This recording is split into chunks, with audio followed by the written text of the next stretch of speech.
1, 2, 3, bắt đầu cuộc thi gói bánh chưng huyện Điện Biên Đông mừng Đảng mừng Xuân năm 2018 bắt đầu.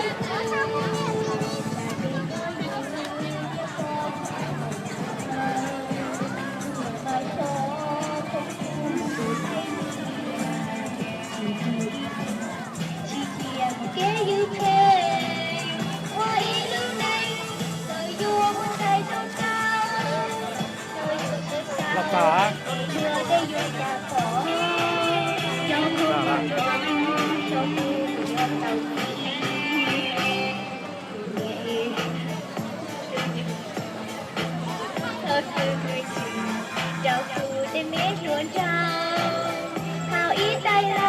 Vâng, tôi thấy các đơn vị đang rất là khẩn trương ạ. Mỗi đơn vị gói 6 chiếc bánh gồm 3 chiếc bánh trưng vuông và 3 chiếc bánh trưng vùng.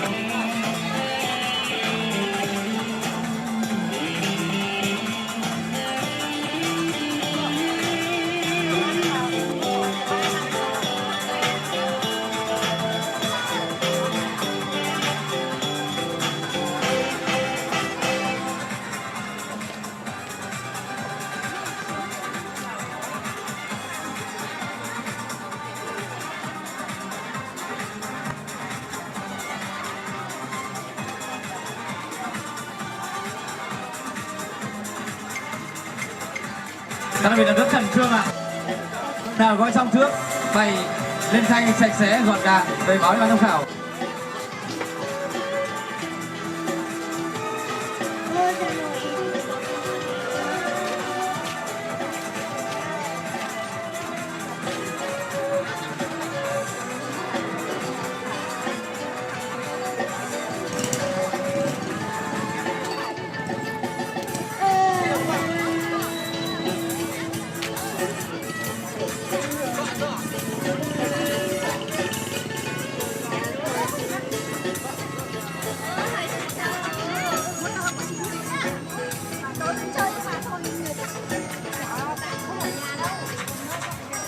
À.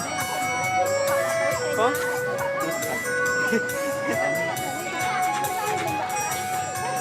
Quý vị hãy vỗ tay cùng cho các 4 đơn vị được không ạ? Cảm ơn rất nhiều ạ.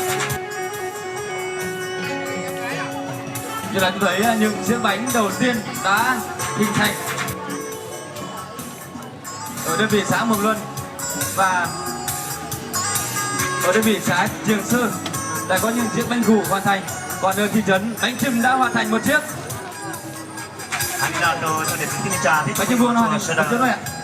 Nghệ sĩ từ tuổi chúa tới cô nhớ rồi nó thứ lò tí sau là chỉ tặng lời cho cô chúa nó thứ tác tỏ cô chúa là hiện tại tôi để xin tiên trà ta sẽ chỉ nhau từ đó tôi ta chỉ nói tia chỉ tặng tôi để xin tiên trà thì tôi bị bỏ chùa thì tỏ ca nghệ sĩ từ tuổi chúa nó đó một lời chỉ giờ cái lời để xử lý để bên món đi tôi gì khi sáng sắp là thì giờ họ bị tụt như của nhau thì là chùa là nó chỉ cho về nó là phải mong cái chạy hay là tôi gì hay kia không có vấn đề tôi là kia gì là tôi đời tàu bỏ đến đầu là bỏ cái nó nói như bác sĩ là như tôi bỏ cả tàu cá tàu cái của cái gì của Việt Nam ra qua hai chỗ thì chính ra thì là cái mua tôi chỉ là chỉ ít tiền tàu cá tàu cái tôi luôn tam đó là chế nó mới nó còn bây giờ cho nó cho cái tàu cá tôi chỉ cho nó tàu nó trồng thì trả trong bây giờ như thế tôi cũng phải chơi rồi Đơn vị thị trấn đang vận động viên Ngọc Thủy rất khẩn trương ạ. Đã có rất nhiều chiếc bánh hoàn thành. Trường Sơn ạ, Mường Luân ạ và Nam Sơn cố gắng lên ạ.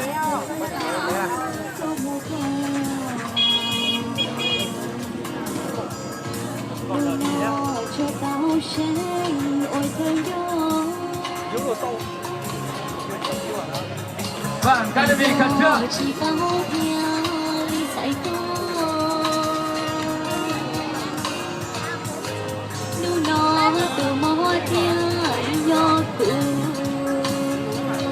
Như vậy thời gian cũng đang phút thứ 5 và có khá nhiều chiếc bánh đã hoàn thành. Như vậy là còn sẽ có rất nhiều đội sẽ nhanh trước thời gian quy định.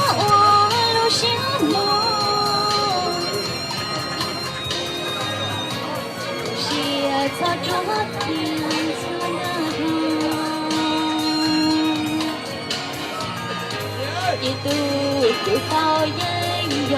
tiên các đơn vị gói xong bày lên bàn, bánh bày lên bàn và dọn dẹp bàn gọn gàng sạch sẽ các nguyên vật liệu dụng cụ mình để đến phía dưới ngăn mặn.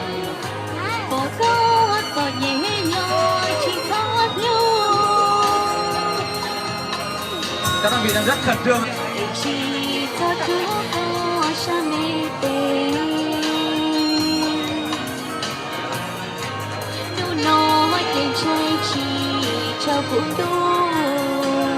Từ quân chùa Tư Tác Tỏ có điều ra là họ chỉ tặng cho tôi vô là lu họ lu sĩ điều phi vô phong anh về vô từ cái vô trong đi trà nhất rồi nó cái vô tàu dài đi trà vô sở một tàu tờ nhưng mà vô sư hiện tại cho nên thì đi trà sẽ được và cho nó tàu nó tàu là khai cả cái những tôi vô nó bây giờ có tàu thì họ lu sĩ điều phi vô phong rồi còn cái thứ sinh rồi chúng ta đến đó là nếu mà xin nó đó cái chuyện quân chúa Tư Tác Tỏ của lò gòn ta xin nó cái điều đầu ra là chỉ có chính là thì cái điều đầu ra kia cái tôi chúa thứ lò chúa phi kia giờ này cho mình chỉ trà cho mọi người mà chùa sẽ đợi nhau thực tập tua chỉ tôi ta xin nó chỉ tôi có chỉ bỏ thì có cố gì tao cố gì là như thế ta cố gì ta tại trong chúng ta.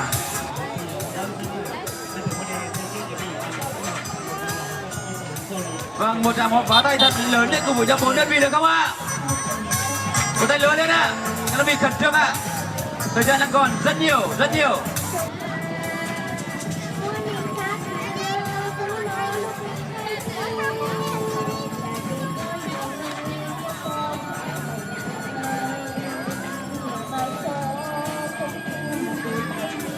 Mỗi đơn vị 3 chiếc bánh trưng vuông, 3 chiếc bánh trưng khủ gói xong bày lên bàn gọn gàng sạch sẽ, các nguyên vật liệu để gọn dưới ngăn bàn, lau bàn sạch sẽ và xong chạy về ban giám khảo báo đơn vị tôi xã gì đấy đã xong.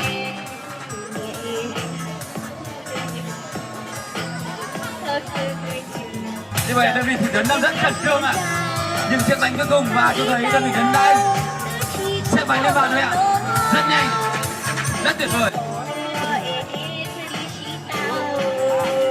Các đơn vị để bánh gọn gàng sạch sẽ, lau bàn sạch sẽ, bày ngăn nắp gọn gàng, lên báo bàn đơn vị chúng tôi. Như vậy là thị trấn đã báo xong. Báo xong thì các đơn vị không ngồi ở nơi chúng ta phải bước lui đằng sau 2 bước. Xong chúng ta lùi đằng sau 2 bước và đón xem các đơn vị khác.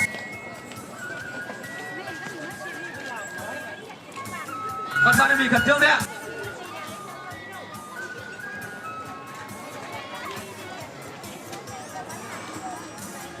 Mường Luân cũng đang rất khẩn trương ạ.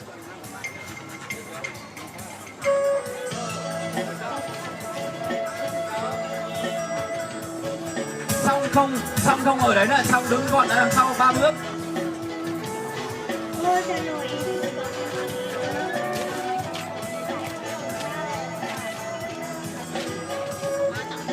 Đứng gọn đằng sau ạ, đội đằng sau đứng gọn đằng sau và một người lên báo ban giám khảo.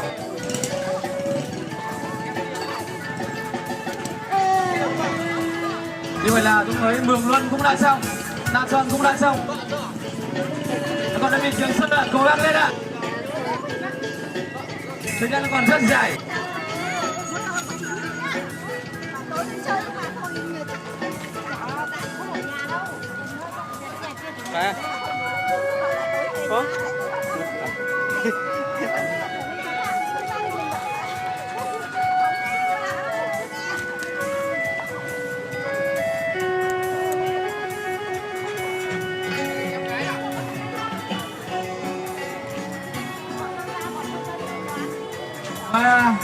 Các chàng ta hãy nhảy một đằng pháo tay thật lớn để cùng cho đơn vị Trường Sơn được không ạ?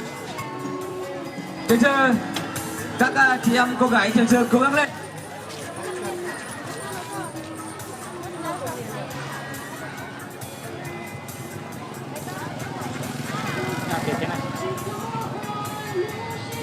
Nhau thì lấy. Nhau thì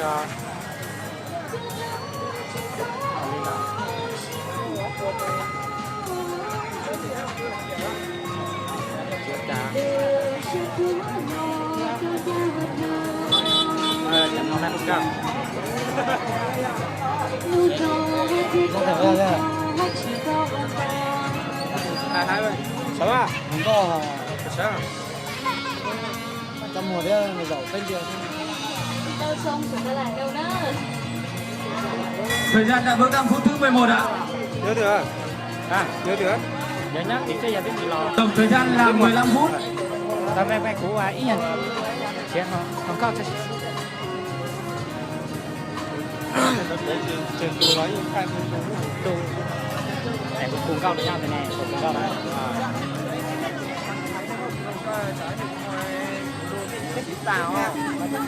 Đơn vị chơi bài lên bàn gọn gàng sạch sẽ và về báo với ban giám khảo là đơn vị đã xong.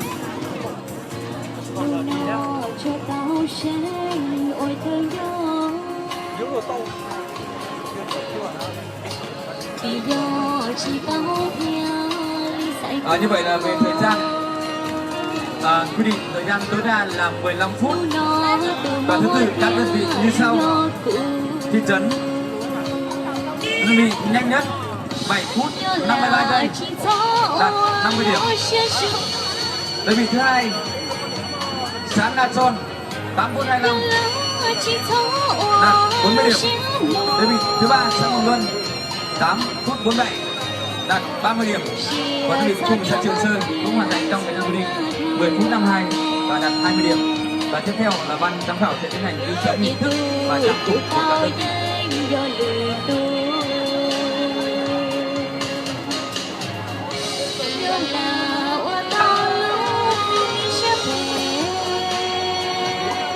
Giờ rồi chỗ này chính đi trà thế chúng mình món chùa ngoài nhóm này chỉ đóng tua nên trong đó sản kia ngày sinh từ tuổi nhỏ thêm bốn nhớ rồi nó chỉ nhớ từ ba xí tôi ta chỉ nó cái bốn nhỏ tới tàu bốn một đầu là chỉ nó chỗ nhớ tiền gì cái tôi tiền gì dùng một tiền gì xe nên từ giờ tôi nghe là xưa họ chỉ tay lên đó là cho tôi nhỏ tới là cho biết kia cô sai kìa cái này cho cái tiêu tôi nhỏ chín tua tôi nghe sao tự nhiên nó đánh tua thì đây là bắp ta chỉ nói họ để là sáng đi chả cô sáng mặt chè cô đi phải mua hải lúc xưa mặt chè chỗ địa của pi của bông chỗ cô đi chả xưa nên tao thấy bông xế kia đi ít kia tao thấy là xưa chè đây giờ là pi tao lên đà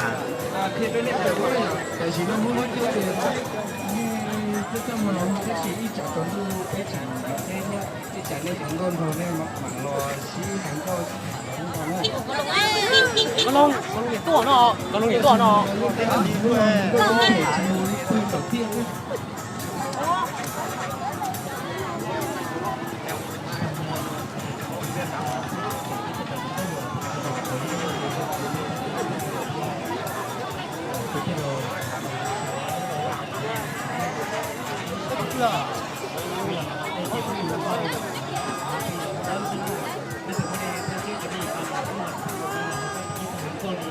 của thì nó cho của bắt vào tôi chúa nhá trong đời chúa lúc xa trên đây cho món đồ từ lời đây nhưng ba lò ta xin nó lúc sợ tức là hiện trò kia nên mình ba xia cà lò của dê thôi từ là kia trò nhẹ lời gì nên chỉ đi giá trò sư họ chỉ nói đây chính là của tỏ tiền họ cho nên chung có thì của sao kia họ tỏ lâu cho nên là trò yếu ly là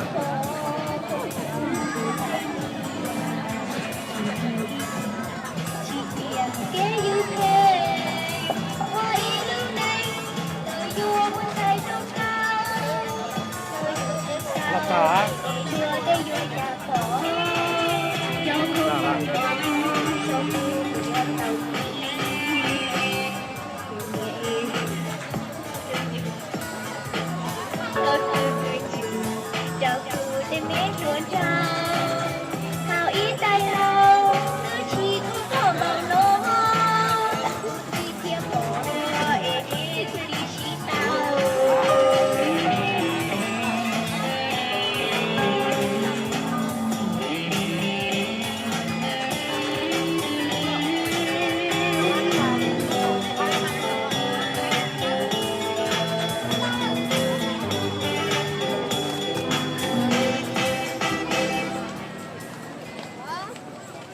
Như vậy ban giám khảo đã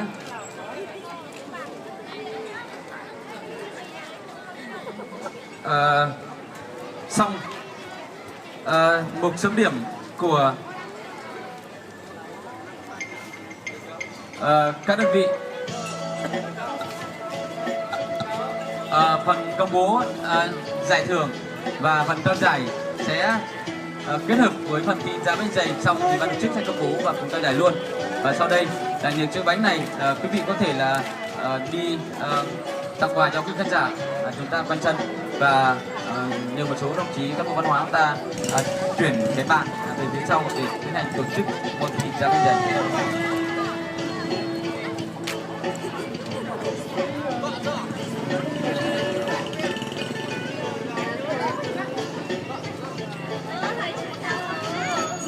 Các đơn vị ta dọn dẹp lá dưới bàn và các dụng cụ mình làm sạch sẽ.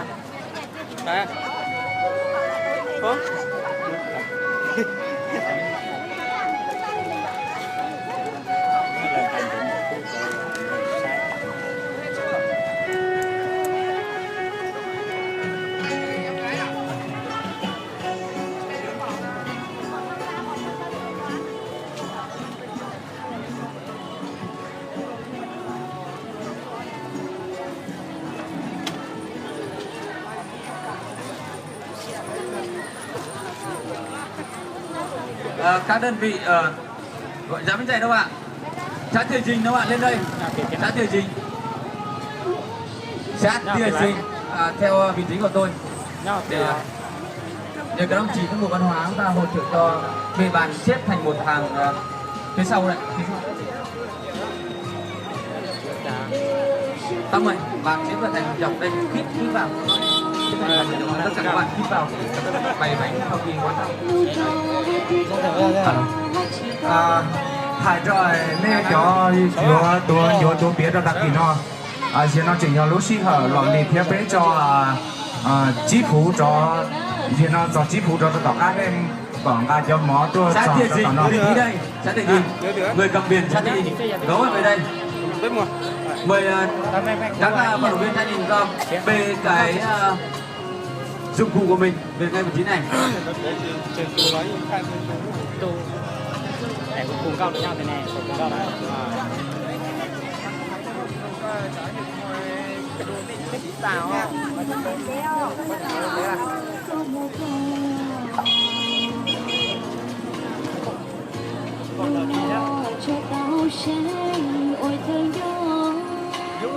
Tuyển nhìn đâu?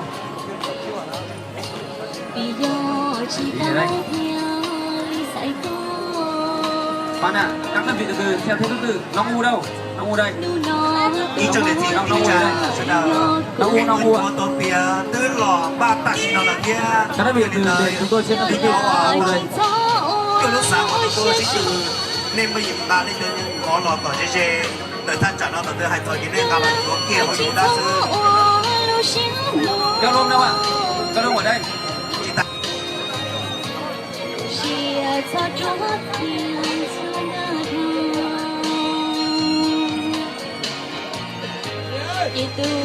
Tự cao danh do lười tu do là qua tao lúc sẽ về bỏ có bỏ nhẹ nhõm chỉ thoát luôn chỉ thoát trước có sa mê tê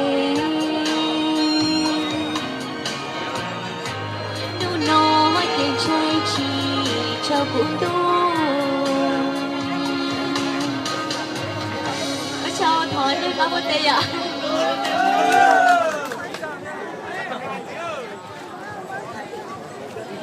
Còn mình thành công rồi đó. Thì tôi nên phải nói là cái gì nó muốn nói chuyện về tất cả mọi người sẽ chỉ trả cho tôi cái trả việc thế nhé, chỉ trả này chẳng còn rồi nên mà lo chỉ hành câu chỉ thả nó không còn nữa. Con lông nhảy tua nó.